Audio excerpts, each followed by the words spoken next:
Kakching Khunaugi awang lokol amadi amuraba lokol da leiba low pari chani yangkai henba mafamgi ising pibada achauba thodang loriba Arongkhong bu hunjinduna Patta pibada January-ba miyoi singbu lenga ki mari leinaba department na chairak pibaga loyana khong asi amuk hana tauthok piu haina lomi singna wakat mifam phamkre wakat mifam adu Arongkhong Farmers Welfare Association Kakching Khunau na sinduna Kakching Khunau parking da chathakibani association asigi wangang loi khumuk jam sana jawbana lau singuba na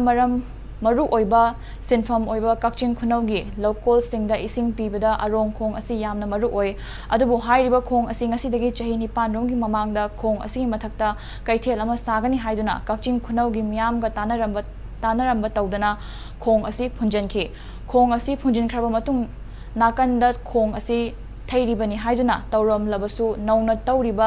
khong adudi yamna wangba mafumda leibana ising chenba ngamkhide maram asidagi lawfom asida leiba lawmi sing mahai marong ningthina puthokpa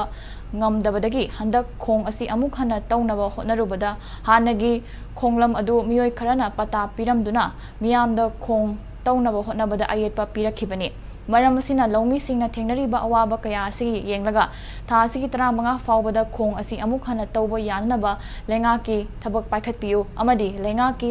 lamda pata piramliba miyoi sing amadi pata piramliba official sing su cherak pibiu haike khoigi lokongsi phungibasi sahi taruk sure taruk subasina khoigi lokpari chani chahum leibase sing phangdre khoi